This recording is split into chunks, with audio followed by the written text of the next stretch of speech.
Giv en kæmpe stor hånd til Ane Høgsberg.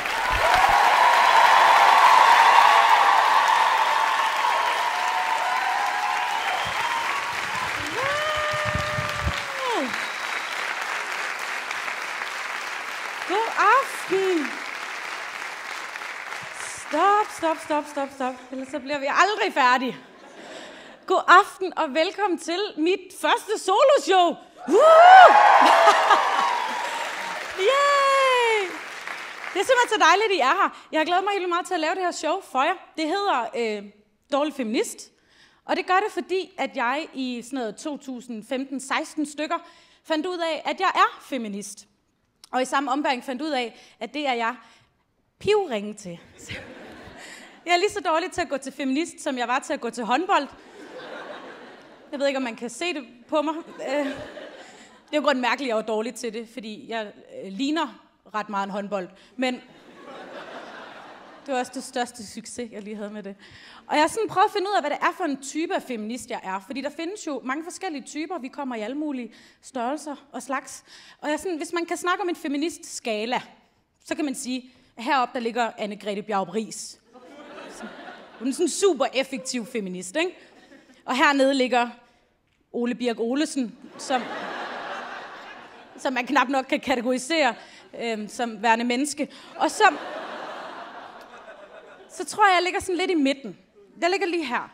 Jeg er sådan en feminist på den måde, hvor jeg gerne vil have lige så meget løn som mine mandlige kollegaer, men jeg anerkender også, at min far er bedre til at sætte hylder op end min mor. Og jeg gider ikke at bruge med skæve hylder, fordi min mor bare lige skal have lov. Så det er sådan der, vi er med det. Og jeg har prøvet at finde ud af, hvorfor det er, jeg er en dårlig feminist. Jeg har gransket mit hoved lidt. Og jeg tror, det har noget at gøre med, at jeg er så vanvittigt dårlig til at overholde alle de der regler, der er. Der er så mange regler, og jeg kan ikke finde ud af det. Jeg er for eksempel virkelig, virkelig dårlig til at få sagt fra over for klamme mænd i byen. Som er en af de ting, man skal som feminist. Og jeg kan ikke, altså... Jeg skal lige sige, det er ikke sådan noget med, at jeg er bange for, hvad de vil sige, eller hvad de vil gøre, eller hvad der skal ske. Det har mere noget at gøre med, at jeg dybt inde i mig selv elsker opmærksomhed. Rigtig meget. Og jeg har altid været den tykke veninde, så jeg er sådan helt på røven, når folk vil snakke. Jeg er sådan helt, hvad, mig, dig, os, hej, hvad, hvem, hvad? Jeg kan slet ikke styre det. Også selvom det primært er i enstavelsesord, og udelukkende handler om mine bryster. Så bliver jeg stadig sådan, nå, fortæl mere. Det er frygteligt. Sidst jeg skulle prøve at afvise en klam mand, der endte jeg med at blive en lille smule forelsket i ham. Ej, det er fandme det, man ikke tænker over. Klamme mænd, de er bare mere romantiske, altså. Jeg ved ikke, hvad det er. Det er som om, de prøver hårdere på en eller anden måde. I kan selv være med til at vurdere. Jeg er ude, jeg har det grineren. Det ser sådan her ud.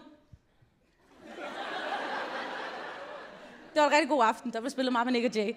Jeg var helt oppe at støde.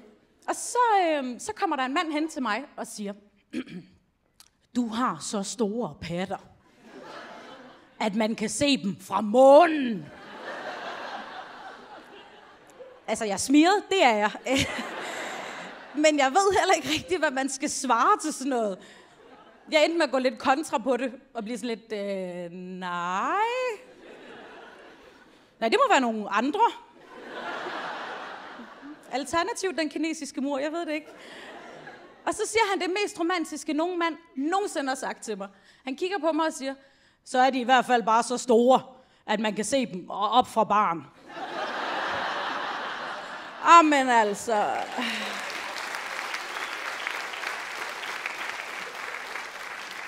Det er på alle måder perfekt. Det er perfekt. Det er det, alle kvinder vil have. En mand, der ikke kan afstandsbedømme. Det er helt fantastisk. Min pik, den kan nå herfra op til månen. Nej. Ikke engang rigtig hen til min fisse. Kan det? Nej! Det kan den ikke! Det går lidt af dumler med det der. Jeg synes fandme, det er svært, altså.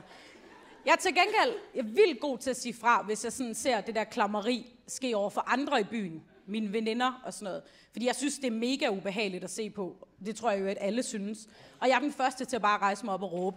Vær sådan helt, ved du hvad, general Pikfjæs, ja, dig, mand. Hold op med at stå og rav på min veninde. Kom herhen! Patkarusellen kører, og du har turpas.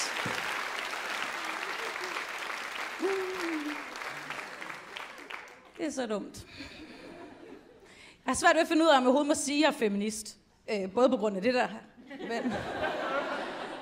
Men også fordi jeg kan godt se, at jeg har sådan svært ved at hisse mig op over de samme ting, som mange andre feminister bliver sure over. Det er ikke sådan de samme ting, der rigtig kan sætte mit pis i kog.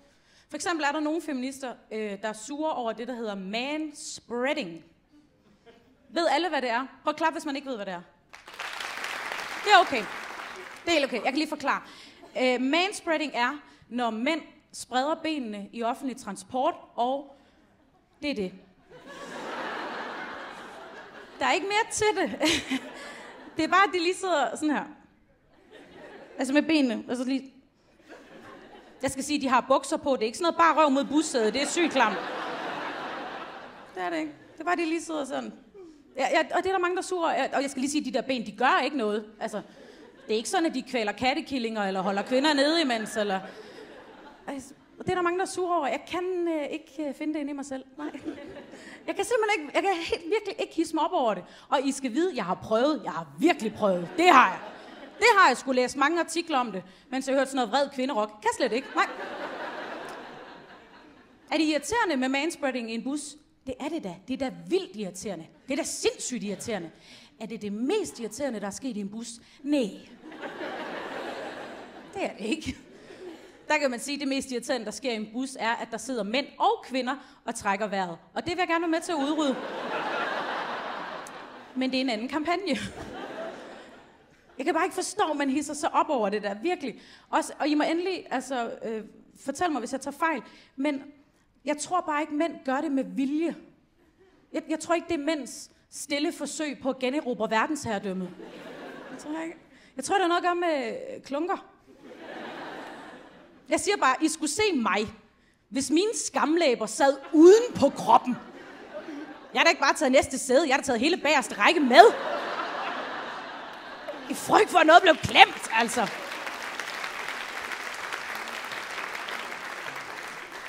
Jeg tror, det er det. Jeg tror ikke, der sidder mænd i dag og tænker, ja, i dag 4A, men i morgen resten af verdenen!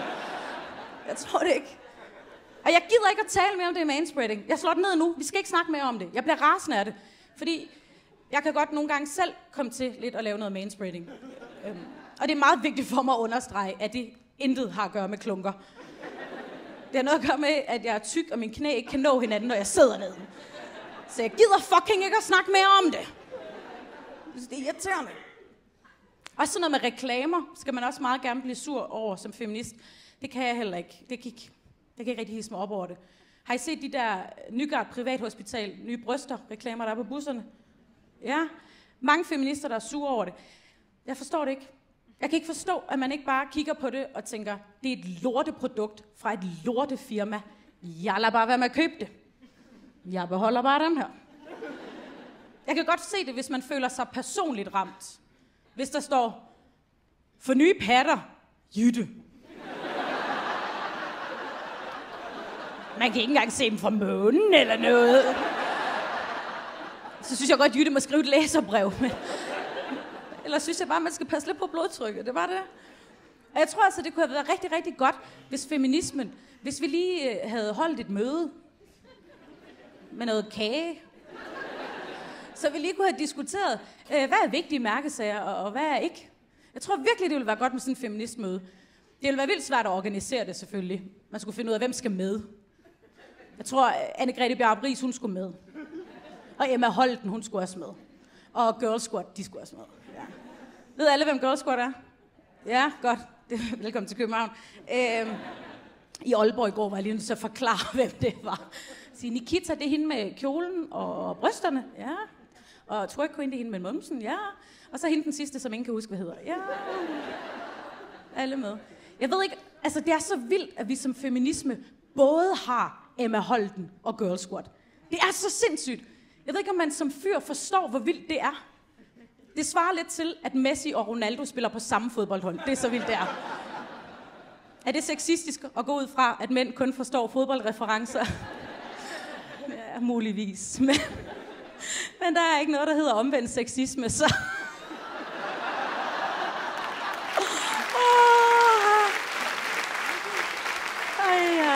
Ja. Der er så meget, mænd ikke forstår. Det må jo også være lidt irriterende at være Emma Holten, ikke? Som i så lang tid har kæmpet for, at nøgenbilleder skal være private og ikke skal deles. Og så kommer Girl Squad bare ind fra siden. Halløj! Det må være sådan lidt antiklimatisk på en eller anden måde.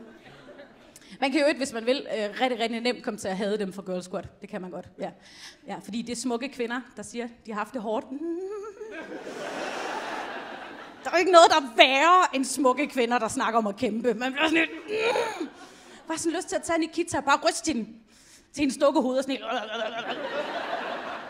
Bare sige, har du haft det hårdt, Blogger Babe? Har du det? Ja. Er det hårdt, når folk bare står i kø for at opfylde dine behov? Har du haft brug for spidse albuer? Ja, hvad har det kostet at få dem lavet? Det er så nemt. Det er så nemt, fordi altså, de smukke kvinder, de står bare på skuldrene af alle os grimme feminister, som ingen gider at høre på. Det er det, der sker. Bag ved alle dem fra Girl Squad, der står der en rigtig sur feminist, og bare råber, det var præcis det, jeg sagde! Hvor er mit tv-program?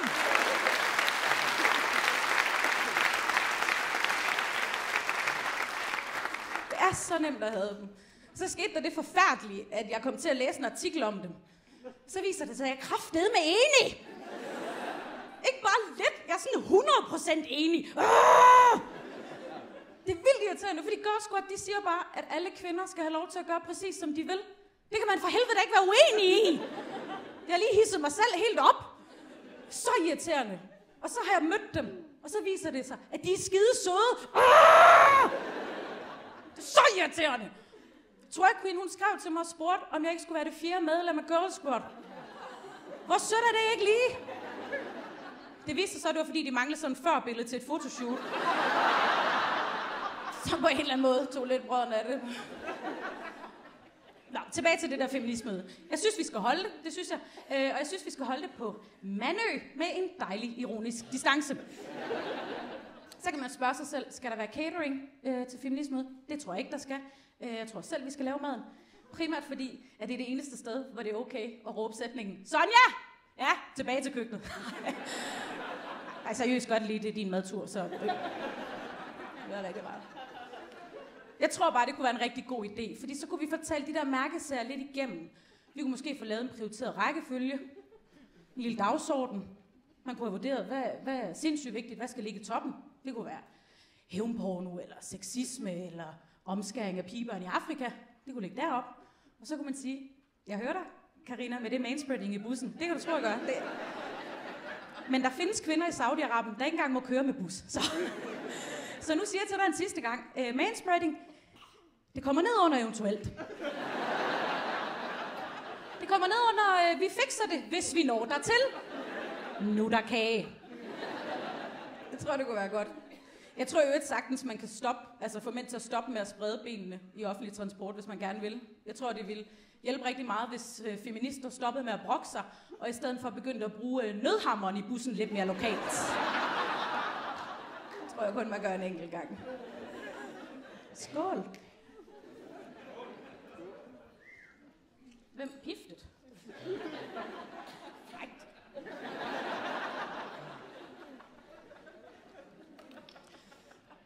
Det er jo, sexisme fylder jo enormt meget i den moderne feminisme. Vi taler rigtig meget om det.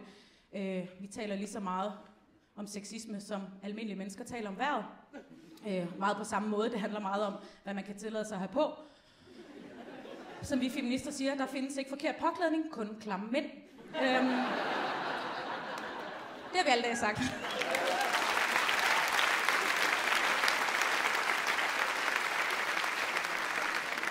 Man burde skrive det på en gajolpark på en eller anden måde. Det vil jeg arbejde hen imod.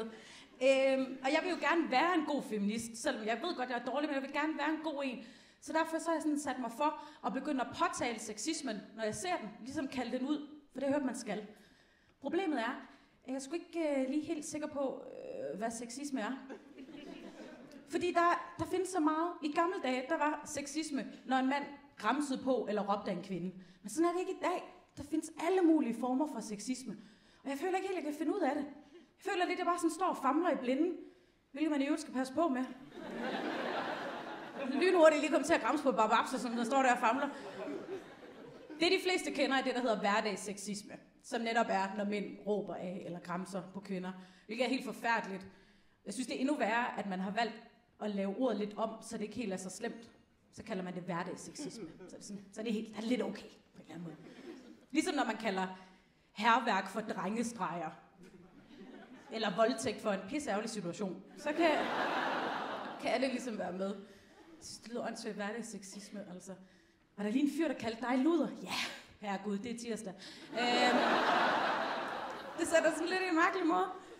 Men jeg kan godt mærke, at i mit iver på sådan at finde sexisme alle steder, så er jeg blevet sådan lidt konkurrencemenneske omkring det. Det er ikke sådan rigtigt at sætte mig ind i, hvad det er. Så jeg kan godt mærke, at jeg vil sådan meget gerne vinde på en eller anden måde.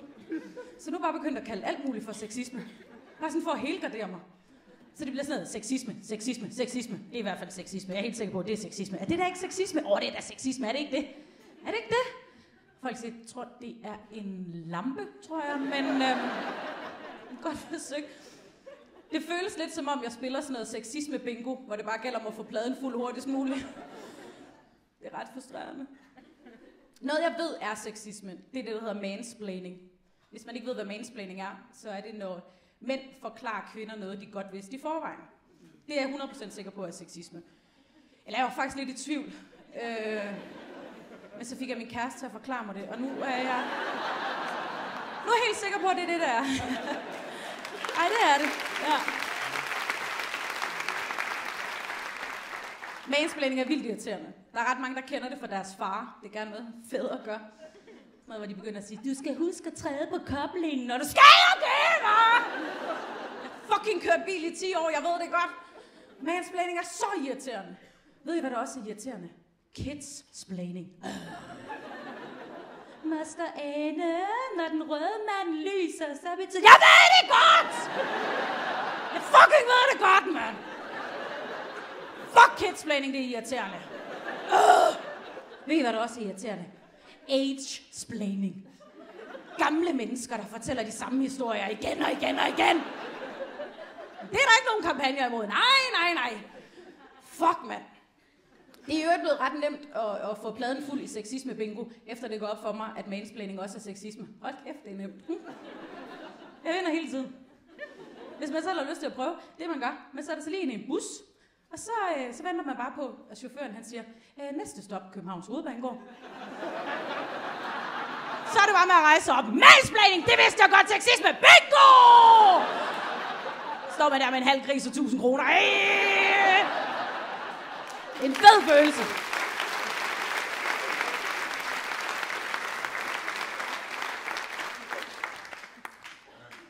Et andet punkt, hvor jeg ved, at jeg er en dårlig feminist, er, at jeg er ikke sådan særlig politisk korrekt.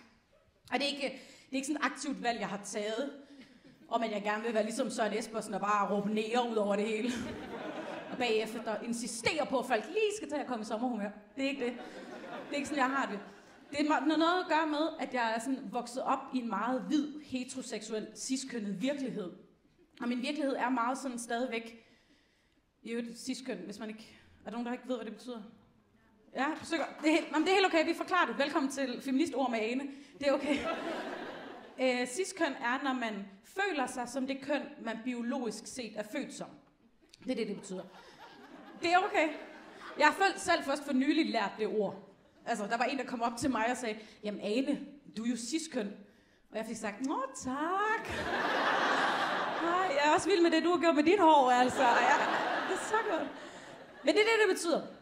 Og min virkelighed er meget sådan stadigvæk. Så det betyder, at jeg har ikke lært at være politisk korrekt. Jeg er aldrig sådan blevet udfordret på det.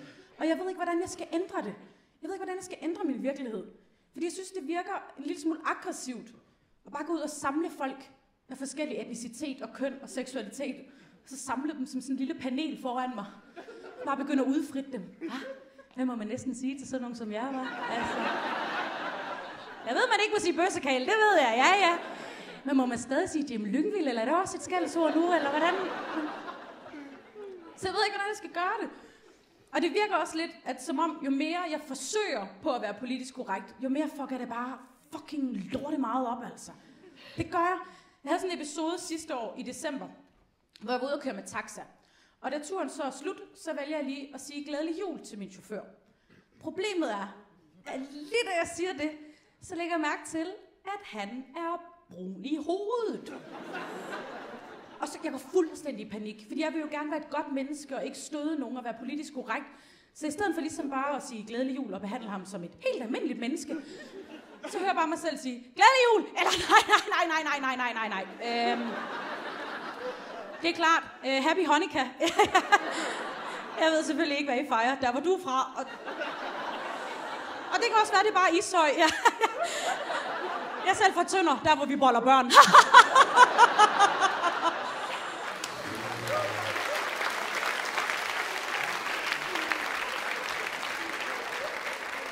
Det er ikke okay. Det er ikke en okay måde at behandle andre mennesker på. Og jeg sværger, jeg gør det ikke med vilje. Det er bare fordi, jeg bliver så forhippet på at gøre det rigtigt, at det ender med at gøre det her meget forkerte. Og jeg synes, hvis jeg skal være ærlig, at der mangler noget indgriben fra kommunen over for mennesker som mig. Jeg mangler sådan et kommunekontor, hvor jeg kan komme hen for hver tredje dag, der er gået, uden jeg har fucket noget op. Få et lille diplom og en småkage. Jeg er ret sikker på, at det vil hjælpe på min motivation, hvis jeg vidste, der var kage. Jeg synes bare, det er underligt, at folk, der sådan er helt tydeligt handicappet, de kan godt få en hjælper. Men os, der er sådan lidt usynligt handicappet, vi kan ikke. Det kan jeg ikke forstå, jeg vil elske, hvis der var en ansat fra kommunen til at bare gå efter mig hele tiden. Så hver gang jeg fik sagt, sikke en flot turban, har du selv strikket den? Så kunne hun lige sige, det Ane i virkeligheden mener jeg. Bare på beløbet, tak. Ja. Det var så rart.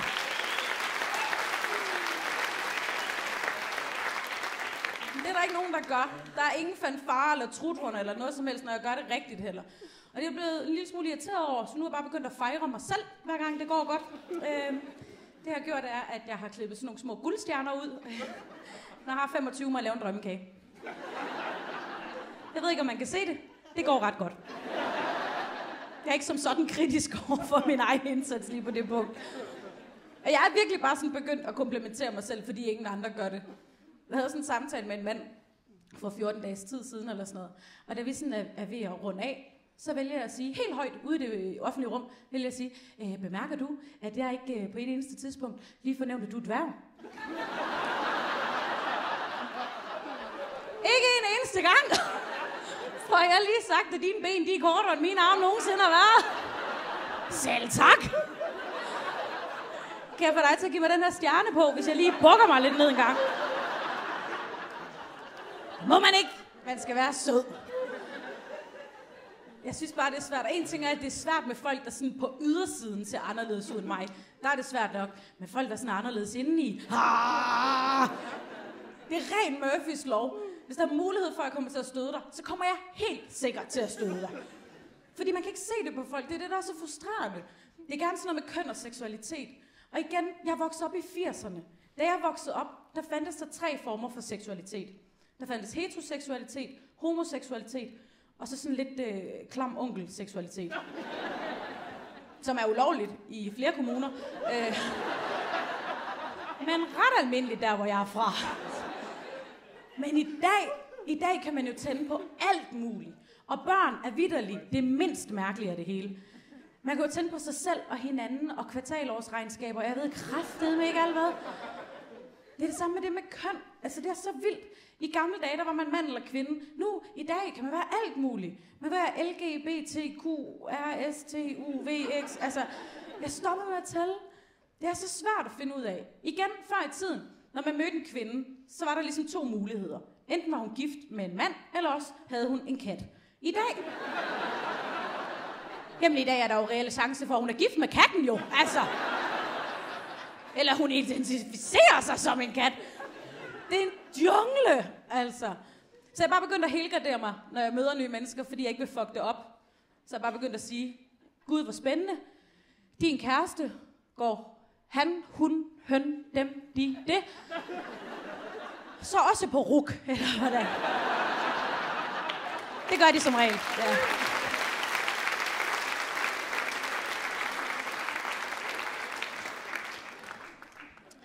Jeg synes også bare, at problemet lidt kan være, at sådan nogle socialt handicappede idioter som mig, som nogle gange godt kan finde ud af, eller ikke kan finde ud af, hvad det er, man skal sige, og få sagt de forkerte ting og sådan noget. Jeg synes nogle gange, at vi bliver misforstået, som om vi ikke sådan respekterer folk. Og det er virkelig ikke tilfældet. Der er utrolig mange ting, jeg ikke forstår, men jeg respekterer altid mennesker, enten for de valg, de har taget, eller sådan, som de er. Der findes for eksempel folk, der tænder på statuer. Det forstår jeg ikke. Jeg ved ikke, hvad det er, om det bare er følelsen af kold marmor mod ens skamlæber, eller sådan. Jeg forstår det ikke. Det gør jeg virkelig ikke. Men jeg respekterer det. I kan tro, jeg respekterer det. Det gør jeg. Det gør jeg sgu. Jeg vælger højst sandsynligt en anden rundviser på Thorvaldsens Museum, men det er det eneste. Jeg kan jo ikke forstå, altså hvis man gerne vil knalde med en fuldstændig kold og udtryksløs figur, så kan jeg ikke forstå, at man ikke bare prøver at skaffe telefonnummer til Søren Pind. Men det kan godt være, det er nemmere med det andet. I don't know. Yay! Politisk satire! Jeg har aldrig nogensinde i hele mit liv set porno. Aldrig. Og jeg vil ønske, at det var sådan en feministisk ting, med at jeg ikke ville støtte op om de her ulækre, kummerlige forhold, de her kvinder arbejder under, eller over, eller ved siden af. Men det har ikke noget med det at gøre overhovedet. Jeg har det lidt med porno, som jeg har det med pels. Jeg går ikke med pels. Det har ikke noget med dyrevelfærd at gøre. Det har noget at gøre med, at jeg ligner en uldensæk kartofler med ben. Så det gør jeg ikke. Og det er lidt sådan, jeg også har det med porno. Jeg gider simpelthen ikke at se på nogen, der boller. Jeg synes, det er her ulækkert. Ikke at bolle, det kan jeg vildt godt lide. Men at se på nogen, der gør det, det kan jeg ikke forstå, at vi som samfund ikke synes er mere mærkeligt. Jeg kan godt mærke, at I er slet ikke lige så oprevet, som jeg er.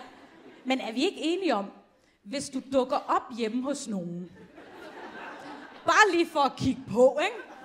Så er det super nasty.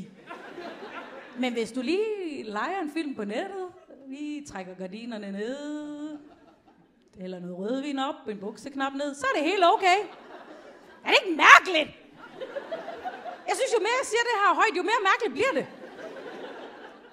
Altså, og jeg ved godt, jeg lyder som en gammel dame, når jeg siger de her ting. Det ved jeg godt. Men porno, det er unaturligt. Det er det. Det er altså ikke naturligt, at et røvhul skal være så udspillet hele tiden. Har jeg hørt? Det er det bare ikke.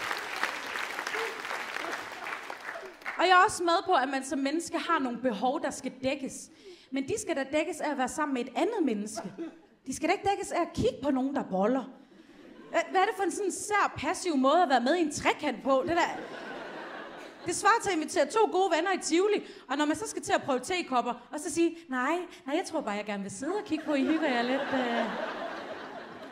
Gør det noget, hiver mig i pikken imens? Ja, det gør det, Claus. Enten er du med, eller også går du hjem. Jeg synes fandme, det er underligt. Jeg er også med på, at hvis man har sådan en helt særlig fetish, hvis man gerne vil bolle, mens der er 2 stueplanter og en hund, der kigger på, så er det meget rart at kunne gå ind på nettet og finde det. Men må jeg da lige sende en opfordring til, at man lige kommer ud i virkeligheden og møder et menneske, som måske har de samme behov, og en villig golden retriever. Altså, jeg kan ikke forstå det. Jeg har det virkelig mærkeligt med porno. Jeg har det rigtig, rigtig ambivalent med det. Fordi jeg synes også, jeg ved også, at det for mange kvinder kan være enormt frigørende i forhold til deres egen seksualitet at se porno. Og det synes jeg jo i princippet er fantastisk. Jeg synes bare, det mudrer en lille smule.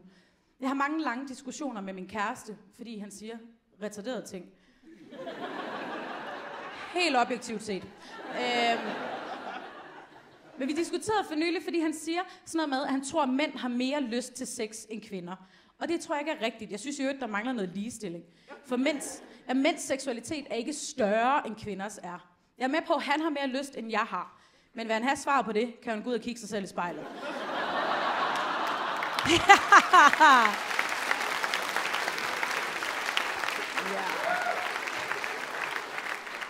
Det er jokes. Han er verdens smukkeste mand, når lyset er slukket. Men jeg tror bare ikke, at mænd har mere lyst til sex end kvinder. Jeg tror ikke, det er det. Jeg tror, mænd, de er mere klar. Og jeg tror, det er pornos skyld. Der er for mange fyre, der har set en pornofilm, hvor en eller anden dude får en hånder af en tilfældig pige i bussen, så de ved aldrig, hvornår det kan ske. Det kan være, der er nogen, der er bold, jo. Jeg tror, det er det. Så er det jo klart, det virker som om, at mænd har mere lyst, fordi de er mere klar hele tiden. Jeg tror virkelig, det er det. Jeg kan mærke det på min kæreste. Bare jeg kommer hjem og tager min jakke af, så er han sådan helt, Ved I, hvor akavet det er at skulle stå og stoppe en mand i 30'erne med at lave en bølge? Altså, sådan helt, undskyld mig, er det onsdag? Nej, det er det da godt nok ikke. Så pak du den konfettikanon væk igen, din idiot, altså. Ind og spil noget PlayStation.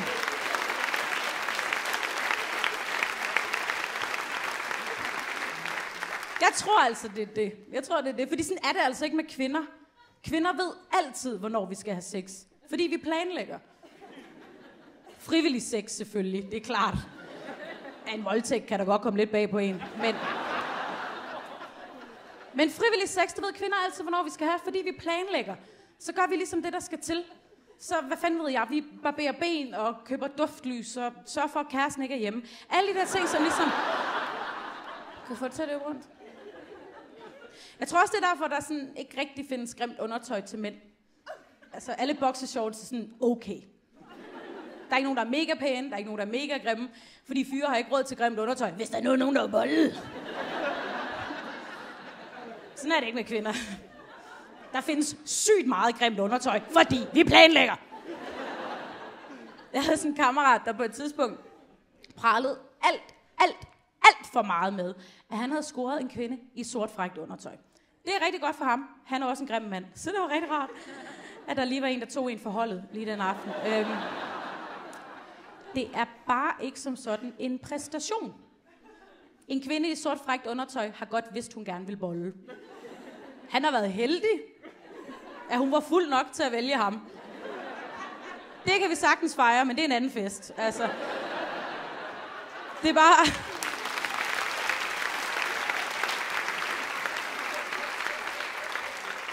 Nå, men det er bare ikke imponerende. Altså, det er det ikke. Det var imponerende, hvis han var kommet hjem med en pige med ubarberet ben og slok i. Det er imponerende. Det er altså en mand, der skal have et ridderkors og nøglerne til byen. Altså, det er jo en mand, der har vundet over, at man spiser 2 franske hotdogs og går hjem og græder. Det er dybt imponerende. Det skal man jo vide som mand. Man kan jo måle sin sex appeal direkte ud fra, hvor mange par slokki man har set i sin karriere. Hvis man som mand kommer hjem i aften og tænker, jeg har da kun set sådan noget sort frækt undertøj i mit liv, så er du en grim mand. Ja,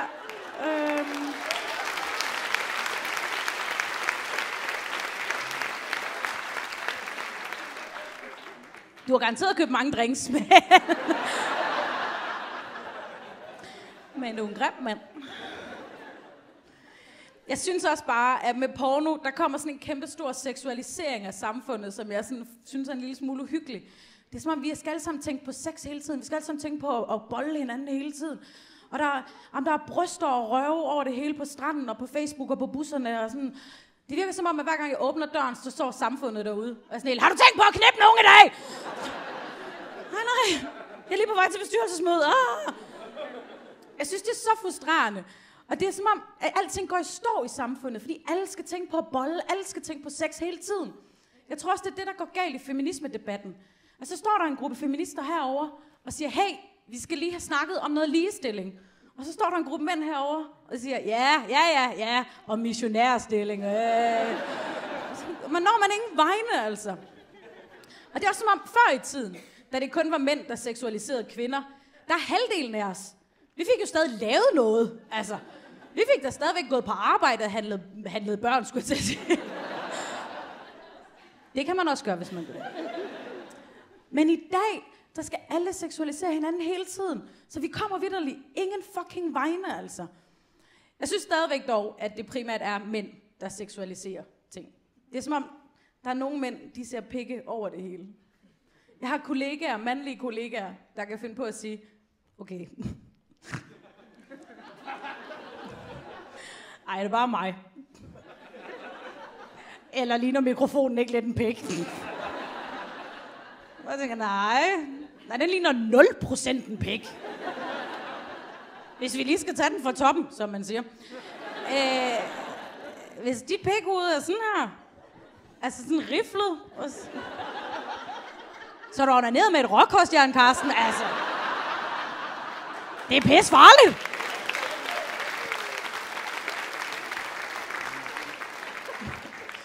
Det må være så stressende at være mand, at hver gang man ser noget aflangt, så bare, det ligner pik, hvor er der noget, der kan bolle? Det må være så stressende. Sådan en frugt- og grønt afdeling i Føtex. Det var pik. Meloner, det ligner patter.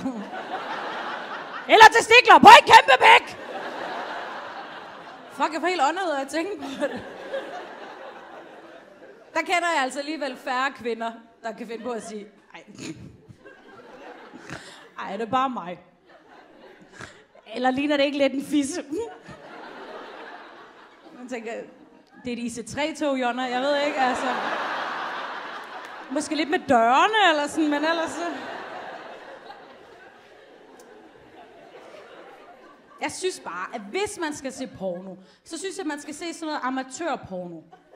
Sådan noget med rigtige mennesker, med rigtige kroppe, der siger forkerte lyde. Jeg synes, der mangler nogle scener. Jeg vil godt se den scene, hvor et par lige stopper op. Hvad er det for en lyd? Er der noget, der skal have noget ved det 40, eller... Jeg vil godt se den scene, hvor der lige er en mus-samtale.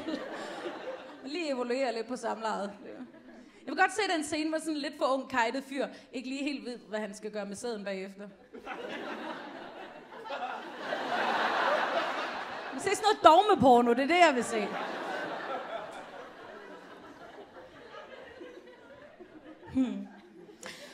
Som feminist, så skal man også meget, meget gerne gå op i kroppe. Allerhelst alle mulige andre menneskers kroppe. Det gør jeg ikke. Jeg har selv en krop. Tak skal I have. Jeg vil sige, at jeg er glad for min krop. Jeg er ikke sådan, juhu! Men det er jeg ikke over så meget andet end fastelavnsboller. Så det er okay. Hvilket også er en primær årsag til, at jeg har den her krop. Så det er fint. Jeg vil sådan sige, at jeg er glad for min krop. Jeg er tilfreds. Jeg har det lidt med min krop, som jeg har det med min kærestes indretning af stuen.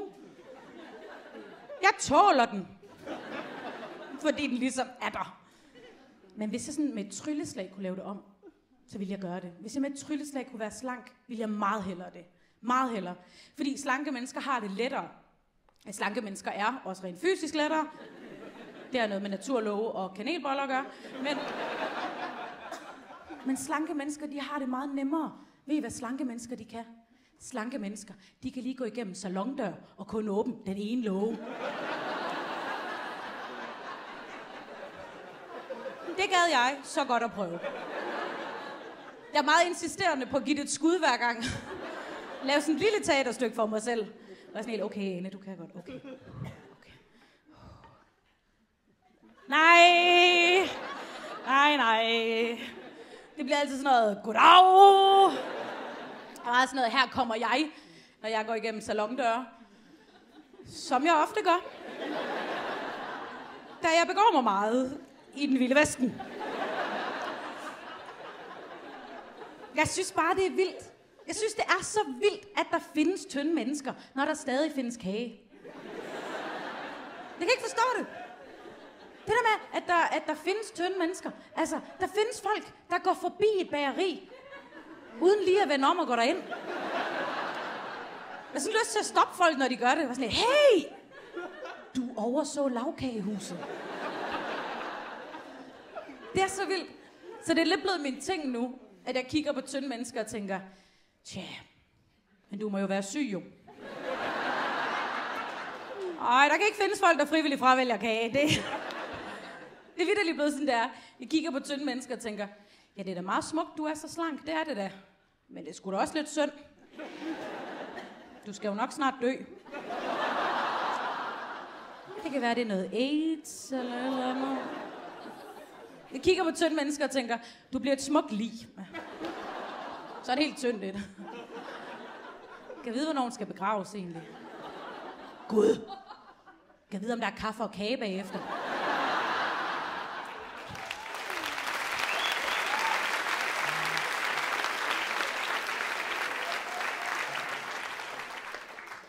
Men jeg er ikke kun tyk, fordi jeg elsker kage. Jeg er også tyk som et led i en feministisk aktion.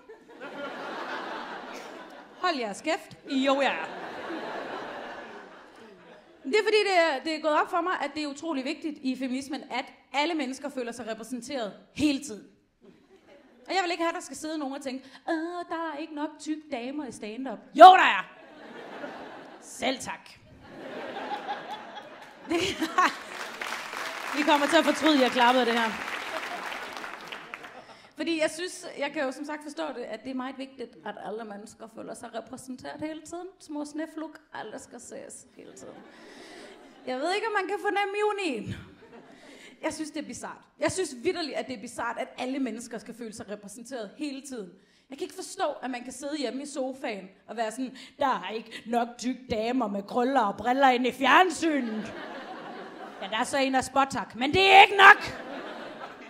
Også fordi, det er ikke som om, at det er i alle jobs, at alle skal føle sig repræsenteret. Det er som om, der er nogen, vi har valgt ud. Der skal være flere tykke modeller. Der skal være flere handicappede tv-værter. Der skal være flere sangerinder med AIDS. Men altså, du ser kraftet, men der er ikke nogen sparke døren op ind til borgerservice og bare råbe, hvor er jeres dværg? I repræsenterer slet ikke nok herinde. Sådan er det aldrig. Det er altid mere sådan noget med, hvorfor er der ikke flere spedalske værværter inde i nyhederne? Det ved jeg ikke. Kan det være, fordi de taber arme og ben, når de skal vise lavtryk? Altså, jeg ved det ikke. For helvede.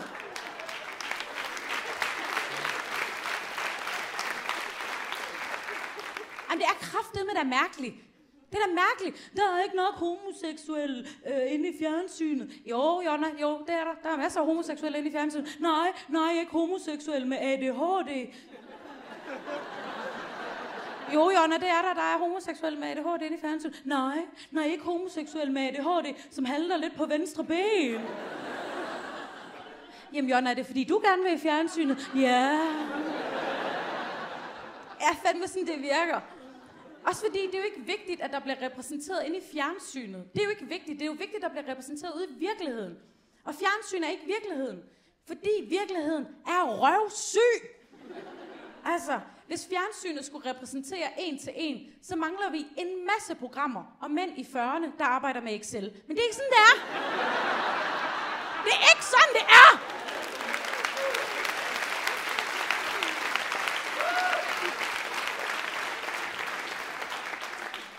Og nu siger jeg lige noget. Du bliver jo heller ikke model af, at der er flere tykke modeller. Du arbejder jo stadig nede i skoringen. Så er du bare en tyk dame, der arbejder i skoringen, der heller ikke kan blive model. Det er da værre! Der skal der for helvede være nogen, der arbejder i Bilka, altså. Det skal ikke være mig, bevares. Men der skal der være nogen. Jeg synes bare, det er irriterende, altså. 2016, der stoppede jeg med at tage p-piller. Ikke for at lave en baby. Selv tak. Jeg er meget bevidst omkring mine egne begrænsninger. Og de går lige til at reproducere. Det skal jeg ikke. Min søster har fået et barn. Jeg ser, hvordan det ender. Helt konkret er det et hus i Vejen, og der skal jeg ikke bo. Men jeg stoppede med at tage mine p-piller, fordi jeg har taget dem i mange år. Jeg har ligesom fyldt min krop med en masse hormoner. Og det kunne jeg godt tænke mig ikke at gøre. Og jeg kunne godt tænke mig at ligesom prøve at mærke min egen krop lidt igen. Jeg havde måske bare ikke forestillet mig, at jeg behøvede at mærke den så meget. Fordi hold kæft, man bløder meget, når man stopper på p-piller, hva'? Det synes jeg slet ikke, vi snakker nok om. Det er slet ikke nok i nyhederne. Det forstår jeg ikke. Der burde være sådan en breaking-bjælke, der kørte ned på den hele tiden. Kvinden stopper på p-piller, 3 drukner i vaskekælder. Altså, det... Ej! Det var så vildt!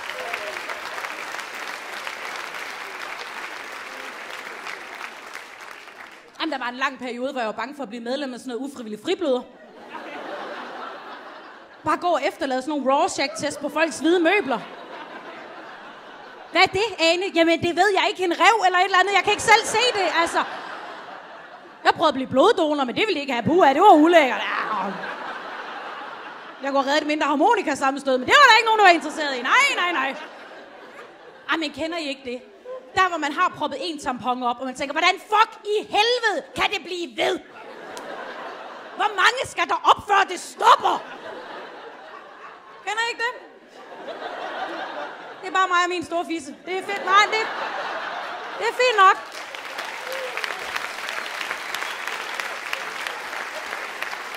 Det vil man gerne stå alene med. Det er helt okay. Problemet er jo, at jeg har en kæreste.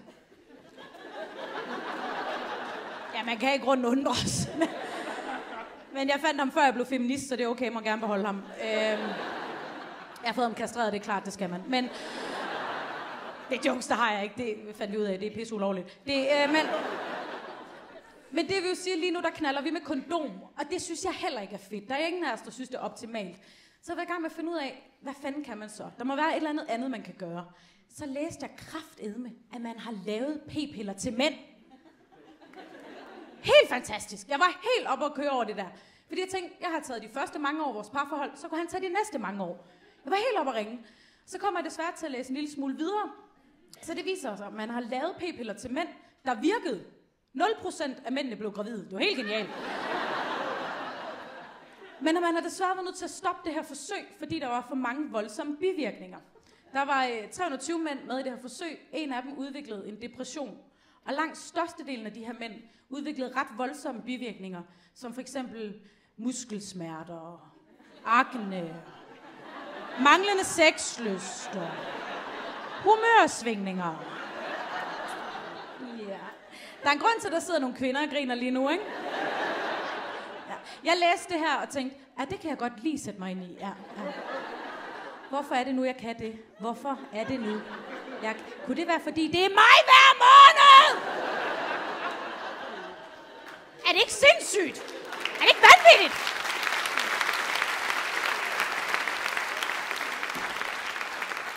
Det er for vildt. Man har opfundet p-piller til mænd, der virker. Testet dem og vurderet.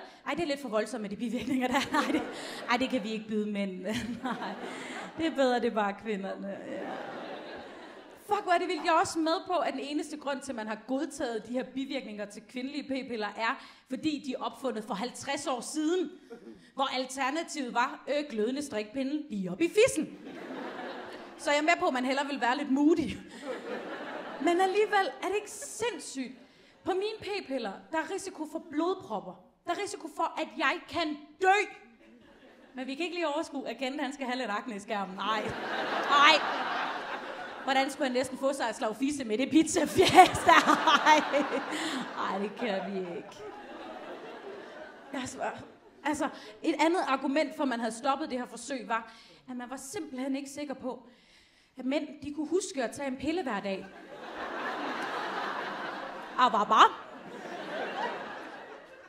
Det er ikke meget tillid at have til halvdelen af jordens befolkning. Nu siger jeg lige noget. Jeg har kendt ret mange mænd i mit liv. De fleste af dem, de skulle da huske at tage sokker på. Jeg tror godt, mænd kan huske at tage en pille. Jeg ved, min kæreste har været meget opmærksom på at huske mig på at tage min p-pille. Det tror jeg godt, de kan. Der er da ikke noget som en skru kvinde i 30'erne, der gør, at du husker at tage din p-pille. Hvis man som mand er i tvivl, du kan bare tage den samtidig med alle kvinder på hele planeten. Amen for helvede da. Jeg blev så rasende over, at man havde stoppet det her forsøg. Jeg blev så sur. Så nu har jeg startet mit eget forsøg derhjemme. Med min kæreste. Fordi jeg havde sådan en pakke i overskud nemlig. Det var svært at få ham til at tage den. Jeg puttede en leverpostej, ligesom man gør til hunden, så gik det helt af sig selv.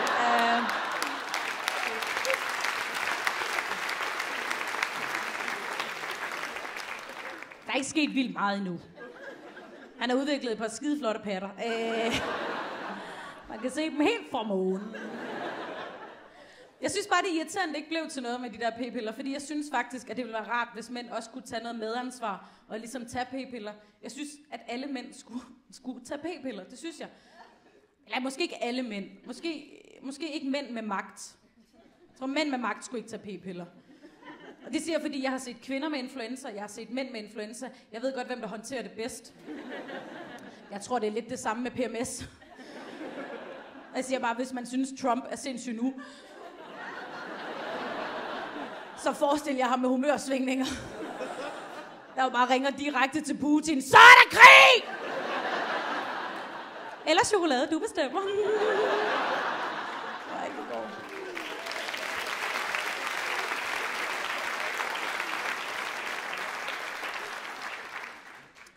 Det er bare sindssygt nemt at blive en dårlig feminist. Det er det, fordi det er så svært at overholde alle de her regler, og vide, hvad man må sige, og hvad man må gøre, og hvem der bliver stødt, og hvem der ikke gør. Og jeg tror altså også, det er det, der nogle gange går galt for nogle mænd. Fordi det er svært at finde grænserne. Fordi der findes nogle kvinder, der gerne vil klappes i måsen, og gerne vil piftes af. Så jeg kan godt forstå, hvorfor der er nogle mænd, der ikke lige helt ved, hvem det er. Så bliver jeg lidt forvirret, og så kommer det til at gå galt. Og jeg tror, jeg har et forslag til, hvordan vi kunne løse det. Jeg foreslår, at kvinder begynder at gå med badge. Så lige stå grams. Ja, tak. Eller måske også kvinder, vi kunne begynde ligesom at fordele os geografisk. Så hvis man ikke vil gramses på, så kunne man lige flytte til Østerbro. Hvis man gerne vil gramses på, kunne man lige flytte til Vestjylland. Så vidste mændene ligesom, hvor det var. Jeg tror, det ville løse alle problemerne med manglende arbejdskraft i udkants Danmark. Det tror jeg.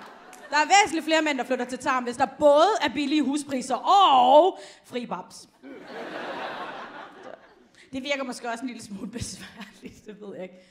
Jeg tror måske bare, at hvis mænd blev lidt bedre til, når de mødte kvinder, og lige sådan stikke en føler ud. En føler, ikke en penis, en føler. Lige sådan, når de mødte kvinder, i stedet for at hoppe direkte til at gramse, så kunne man bare lige spørge. Så bare lige spurgte, så man havde mulighed for at sige fra. Det er det eneste, vi beder om. Det er bare, du lige spørger, hey, må jeg gramse på dig? Og så kunne man sige, det kan du da lige tro, du gerne må. Tusind tak, fordi du spørger. Det er det, vi vil bare have et spørgsmål. Fordi man kan ikke hoppe alle de der led over. Du er nødt til at spørge. Det er du. Du starter da heller ikke med at stikke fingeren op i numsen på den, du boller med. Man spørger først. Undskyld. Hvad er det nu, du hedder? Altså, så får man ligesom afstemt.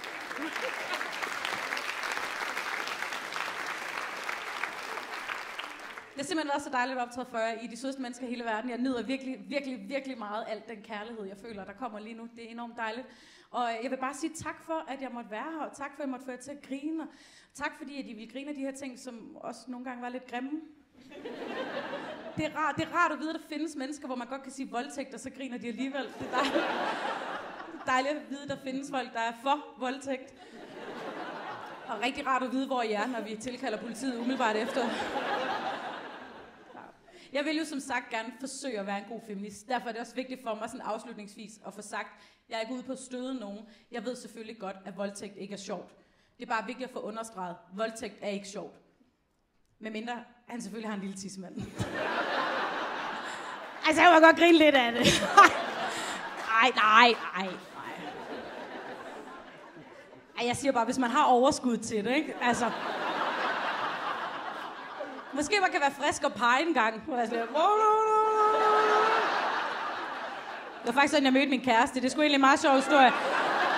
Jeg hedder Ane Høgsberg. Tusind tak, fordi jeg måtte optræde for jer.